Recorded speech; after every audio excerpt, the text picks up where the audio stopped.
निखिल जी, मुझे आपसे ये उम्मीद नहीं थी। आप मुझे धोखा कैसे दे सकते हो? अरे इसमें धोखा देने वाली कौन सी बात है। प्यार तो हो जाता है। पहले मुझे तुमसे हुआ और अब प्रिया से। जरूरी नहीं कि जीवन में एक ही बार प्यार हो, दोबारा भी हो सकता है। और मैं कौन सा तुम्हें अपने घर से निकाल रहा हूँ। मैं तो तुम दोनों को अपने घर में रखने के लिए तैयार हूँ। तुम दोनों चाहो तो बहनों की तरह मेरे घर में रह सकती हो। अरे निखिल बेटा, कुछ तो शर्म कर। 6 साल की तेरी बेटी है और ऊपर से तेरी पत्नी गर्भवती है, और इस पर से तू उसकी सौतन ले आया। ओ बेबी, ये लोग कितने चिक चिक करते हैं। अरे चुड़ैल सी शकल की चुड़ैल, क्या जादू किया है तूने मेरे पति पर? मैं तुझे छोड़ूंगी नहीं। अरे तेरी इतनी हिम्मत कि तूने मेरी प्रिया को चुड़ैल बोला। निकल जा अभी कभी मेरे घर से। मम्मी, मैं भी आपके साथ चलूंगी। मुझे यहाँ नहीं रहना। मेरी बहू अगर इस घर में नहीं रहेगी तो मैं यहाँ रहकर क्या करूँगी? मैं भी अपनी बहू के साथ जा रही हूँ। ऐसी हालत में मैं उसे अकेला नहीं छोड़ सकती। माँ, अगर आप सभी जा रहे हो तो मैं यहाँ रहकर क्या करूँगा। मैं भी आपके साथ चल रहा हूँ। हाँ माँ, जब भैया और आप भाभी के साथ जा रहे हो तो मैं यहाँ रहकर क्या करूँगी? मैं भी आप सभी के साथ रहूँगी। बड़े भैया, मुझे आपसे ये उम्मीद नहीं थी। आज मुझे शर्म आती है आपको अपना बड़ा भैया कहते हुए। अरे चलो चलो, जाओ मेरे घर से। जब 4 दिन सड़क पे भटकोगे ना तो फिर मेरे पास ही वापस आओगे मुझसे माफी मांगने के लिए। इसके बाद सभी घर छोड़कर निभा के साथ घर से बाहर आ जाते हैं। 5 महीने की गर्भवती निभा अपने पति के इस धोखे को सहन नहीं कर पाती है और वह फूट फूट कर रोती है। माँ जी, मेरा क्या कसूर है? मैंने तो एक अच्छी पत्नी होने के सारे फर्ज निभाए हैं, फिर क्यों इन्होंने मुझे धोखा दिया? अरे बहू, तू रो मत। देखना, मुझे यकीन है आज नहीं तो कल उसे ठोकर जरूर लगेगी, तब जाकर उसकी अकल ठिकाने आएगी। माँ जी, आप लोग देवर जी और छोटी के साथ चले जाइए। मैं अपनी बच्ची के साथ यहाँ से कहीं दूर चली जाऊंगी। अरे बहू, तू क्यों ऐसी बातें कर रही है? मैंने आज तक तुझे कभी अपनी बहू नहीं माना। मैं तुझे अपनी बेटी मानती हूँ। और भला एक माँ अपनी बेटी को ऐसी हालत में छोड़कर कैसे जा सकती है? हाँ भाभी, आप परेशान ना हो। आपका परिवार आपको छोड़कर कहीं नहीं जाएगा। बबीता के पास थोड़े बहुत बचत के पैसे थे, जिससे वह एक छोटा सा कमरा किराए पर ले लेती है। और थोड़े से बचे हुए पैसे से वह बाजार से जाकर राशन ले आती है। इधर सुमित कंपनी में काम मांगने के लिए जाता है, लेकिन 18 साल से कम उम्र होने की वजह से उसे कोई भी काम नहीं देता। इधर लक्ष्मी का भी वही हाल था। बबीता के बुढ़ापे की वजह से कोई भी उसे अपने घर में झाड़ू पोछे का काम करने के लिए भी नहीं रखता है। बहू, मैं लोगों से कहती रही कि मैं उनके घर का सारा काम कर दूंगी, उन्हें शिकायत का एक भी मौका नहीं दूंगी, लेकिन किसी ने भी मुझे काम नहीं दिया मेरी बुढ़ापे की वजह से। हाँ माँ, हमारा भी यही हाल है। सभी कह रहे हैं कि जब 18 साल की हो जाना तब काम मांगने आना। माँ जी, आप सभी परेशान मत होइए, मैं कोई ना कोई काम ढूंढ ही लूंगी। अरे बहू, तू पेट से है और भला ऐसी हालत में तू काम कैसे करेगी? वैसे तुझे ज़्यादा परेशान होने की ज़रूरत नहीं है। यहीं पर पास में ही एक ढाबा है, मैं वहाँ जाकर बात करती हूँ। उनके रूम के बगल में ही एक ढाबा था, जहाँ पर बबीता को साफ सफाई और जूठे बर्तन धोने का काम मिल जाता है। बबीता के दिन के जो भी पैसे मिलते वह उसी से अपने परिवार का गुजारा चला रही थी। ऐसे ही कुछ दिन बीतता है और गर्मी का मौसम अपने चरम सीमा पर पहुंच जाता है। ओह ओह, माँ जी, माँ जी। अरे क्या हुआ बहू, पेट में दर्द हो रहा है? माँ जी, कमर में बहुत दर्द हो रहा है और नीचे से जमीन भी चुभ रही है। भाभी, ये लीजिए चटाई, आप इसे बिछाकर लेट जाइए, आपको थोड़ा आराम मिलेगा। अरे बेटा, ये चटाई बिछाने से क्या होगा? जमीन देख रही हो कितना ज्यादा उबड़ खाबड़ है। बेचारी मेरी बहू, इससे हमारी वजह से कितनी ज्यादा परेशानी झेलनी पड़ रही है। जिस हालत में इसे मुलायम गद्दे पर होना चाहिए, इस हालत में ये जमीन पर पड़ी हुई है। अरे माँ जी, आप खुद को क्यों दोष दे रही हो? इन सब में आपकी कोई गलती नहीं है। गर्भवती निभा को जमीन पर सोने में बहुत दिक्कत हो रही थी। जमीन उबड़ खाबड़ थी, इसीलिए उसे सोने में परेशानी हो रही थी। किसी तरह जैसे तैसे करके निभा ने रात गुजार लिया। माँ जी, 2 बार हाथ मुंह धोकर आ गई हूँ, लेकिन ये पसीना है कि रुकने का नाम ही नहीं ले रहा। अरे बहू, मैं क्या करूँ? मुझसे जितना हो पा रहा है मैं उतना करने की कोशिश कर रही हूँ। मैं तुझे हाथ पंखा कर रही हूँ, इससे तुझे थोड़ी सी राहत मिलेगी।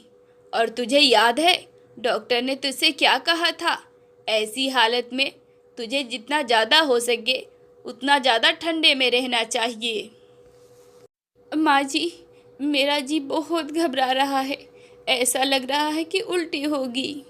ज़्यादा गर्मी होने की वजह से निभा काफ़ी ज़्यादा परेशान थी। बेचारी बबीता, इतनी ज़्यादा गर्मी होने के बाद भी वह अपनी बहू के लिए एक टेबल फैन भी नहीं ला पा रही थी और इस बात का उसे बहुत अफसोस था। ऐसे ही दिन बीतते हैं और फिर एक दिन, अरे भाई, थोड़ा जल्दी जल्दी खाना, मुझे भी बहुत जोरों की भूख लगी है। अरे बहन, अभी तो मैंने ठीक से एक रोटी भी नहीं खाई। कम से कम मुझे चैन से एक रोटी तो खा लेने दे। अरे तुम दोनों शर्म करो।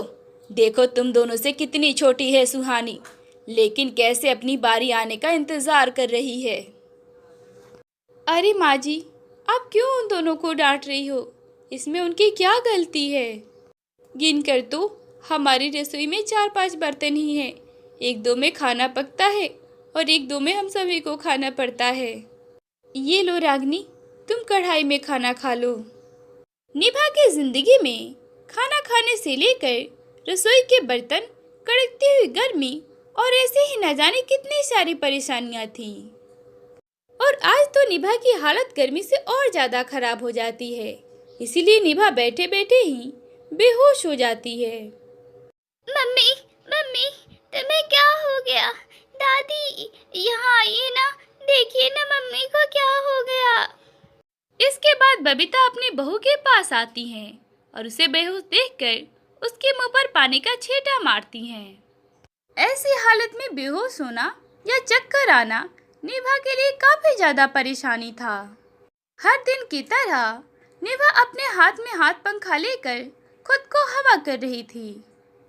इतने में ही एक पड़ोस की औरत हाथों में कुछ फल लिए हुए निभा के पास आई।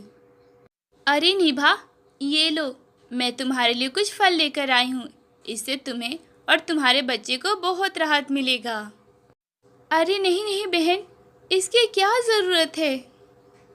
अरे कैसे ज़रूरत नहीं है? मैं कह रही हूँ तुम चुपचाप इन फलों को खा लो। वैसे तुम्हें पता है, मैं कल अपने हस्बैंड के साथ एक म्यूज़ियम गई थी। वहाँ पर सारी चीज़ें मिट्टी की बनी हुई थी, जिससे वहाँ पर बहुत ज़्यादा ठंडक था। रुको, मैंने कुछ फोटोज भी खींचे हैं, तुम्हें अभी दिखा रही हूँ। इसके बाद ज्योति अपने फ़ोन में खींची हुई फ़ोटो को निभा को दिखाने लगती है। उस फोटो में हर एक चीज़ मिट्टी की ही बनी हुई थी। अरे वाह, यहाँ पर तो मिट्टी के बर्तन और यहाँ तक कि बिस्तर भी मिट्टी का ही बना हुआ है। हाँ, यहाँ पर सारी चीज़ें मिट्टी की ही बनी हुई हैं। पुराने ज़माने में इसी मिट्टी के तो सामान से सभी लोग अपना गुजारा करते थे। मिट्टी के बने हुए बर्तन और बिस्तर को देखकर ये बात निभा के दिमाग में चलने लगती है।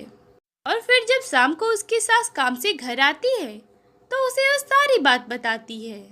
माँ जी, आप सभी को तो पता ही है कि मैं एक कुम्हार की लड़की हूँ, इसलिए मुझे मिट्टी के सारे चीज़ें बनानी आती हैं। तो मैं सोच रही हूँ कि क्यों ना मैं अपने लिए बर्तन और बेड भी मिट्टी के ही बना लूँ। अरे लेकिन बहू, तू ऐसी हालत में काम कैसे करेगी? अरे माँ जी, आप वो सब मुझ पर छोड़ दीजिए। मेरी मदद करने के लिए मेरे ननद और देवर तो है ही। इसके बाद निभा के देवर और ननद आसपास से बहुत सारी मिट्टी इकट्ठा करते हैं, जिनसे निभा 3-4 बेड तैयार करती है और कुछ मिट्टी के बर्तन भी। मम्मी मम्मी, ये मिट्टी के बेड पर अगर हम सोएंगे तो ये टूटेगा तो नहीं? अरे नहीं नहीं बेटा, ये नहीं टूटेगा, तुम बस देखती जाओ। ऐसे ही 2-3 दिन बीत जाते हैं। निभा के बनाए हुए बर्तन और बेड बिल्कुल पूरी तरह से सूख जाते हैं और इसके बाद वह सभी अपने मिट्टी के बेड पर एक साथ बैठते हैं। अरे वाह भाभी, आपका मिट्टी का बेड तो काफी कमाल का है। ये नीचे से ठंडा भी लग रहा है, लेकिन ये टूटेगा तो नहीं ना? अरे नहीं नहीं बेटा, ये पूरी तरह से सूख चुका है, ये नहीं टूटेगा, चाहे तुम इस पे बैठो या लेटो। निभा अपने मिट्टी के बनाए हुए बर्तन में सभी के लिए खाना बनाती है और वह सभी को एक साथ खाना परोसती है। आज बहुत दिनों के बाद सभी एक साथ खाना खाने के लिए बैठे थे। भाभी, आज आपके मिट्टी के बर्तन में खाना खाकर मुझे तो गांव की याद आ गई। हाँ, तुम ठीक कह रही हो, आज भी बहुत सारे गांव में मिट्टी के बर्तन में ही खाना बनाया और खाया जाता है। मिट्टी के बर्तन और बेड को बनाकर निभा की जिंदगी की आधी से ज्यादा परेशानियां खत्म हो चुकी थी, लेकिन निभा अभी भी गर्मी से बहुत ज्यादा परेशान थी। एक दिन निभा के घर के बाहर एक कबाड़ी वाला जा रहा था। निभा उसे रोककर एक पुराने से कूलर के बारे में पूछती है। भैया, ये पुराना सा कूलर मुझे लेना है, आप इसे कितने में दोगे? अरे बहन जी, भले ही ये कूलर पुराना है, लेकिन चलता अच्छे से है। मैं इस कूलर के पूरे 600 रुपए लूंगा। क्या 600 रुपए? लेकिन मेरे पास तो 200 ही रुपए हैं। लगता है इस गर्मी में ठंडी हवा नसीब में ही नहीं लिखी है। अरे मम्मी, आपको इनसे कूलर खरीदने की क्या जरूरत है? आपने मिट्टी के बर्तन और बेड बना दिए, तो क्यों ना आप मिट्टी के कूलर भी बना दो। अपनी बेटी की मजाक में कही हुई बात निभा सीरियस ले लेती है और वह अपने देवर के साथ मिलकर मिट्टी और रेत को मिलाकर एक कूलर का स्ट्रक्चर तैयार करती है और उसमें एक पुराना सा पंखा और मोटर को फिट कर देती है, जिसके बाद वह कूलर बिल्कुल असली कूलर की तरह चलने लगता है। अरे वाह भाभी, मान गए आपके दिमाग को। आपने कितना बढ़िया कूलर बना दिया। हाँ देवर जी, ये गरीबी न जाने इंसानों से क्या क्या करवा देती है। चलो, अब हमें इस गर्मी से छुटकारा तो मिल गया। अब धीरे धीरे करके निभा के जीवन से उसकी सारी परेशानियां खत्म हो रही थी। तो वहीं दूसरी तरफ उसके पति ने जिस लड़की से शादी किया था, वह लड़की रातों रात घर का पैसा और सारा सामान लेकर घर से भाग गई। इसके बाद निभा का पति सड़क पे आ गया। अब जाकर निखिल को अपनी गलती का एहसास होता है और वह अपने परिवार को ढूंढते हुए आखिरकार उनके पास पहुंच ही जाता है। वह हाथ जोड़कर सबसे माफी मांगते हुए कहता है, माँ, निभा, आप सभी मुझे माफ कर दीजिए। मानता हूँ कि मेरी गलती माफी के लायक नहीं है, लेकिन आप सभी मुझे माफ कर दीजिए। अरे बेटा, अब क्या हुआ? अब तुझे उस लड़की के साथ नहीं रहना क्या? नहीं माँ, आपने ठीक ही कहा था कि मुझे एक न एक दिन अपनी गलती पर पछतावा जरूर होगा। वह लड़की मुझे धोखा देकर मेरे घर का सारा सामान और पैसा लेकर भाग गई। निखिल जी, हम सब आपको कैसे माफ कर दें? आपकी गलती माफी के लायक नहीं है। हम सभी यहाँ पर बहुत खुश हैं। आप चले जाइए यहाँ से। अगर आप सबने मुझे माफ नहीं किया तो मैं अपनी जान दे दूंगा। निखिल की आंखों में पश्चाताप के आंसू को देखकर उसके घर वाले उसे माफ कर देते हैं। अरे बहू, माफ कर दे इसे। आखिर गलतियां इंसान से ही होती हैं और आज इसे अपनी गलती का एहसास है। बबीता के कहने पर निभा अपने पति को माफ कर देती है और इसके बाद वह सभी एक साथ खुशी खुशी रहने लगते हैं। दोस्तों, आप सभी अपनी माँ की लंबी आयु के लिए कमेंट बॉक्स में आई लव मॉम जरूर लिखें। दुर्गा माँ आपकी इच्छा को जरूर पूरा करेंगी। और साथ ही हमारी वीडियो को लाइक और चैनल को सब्सक्राइब जरूर करें। आपका धन्यवाद।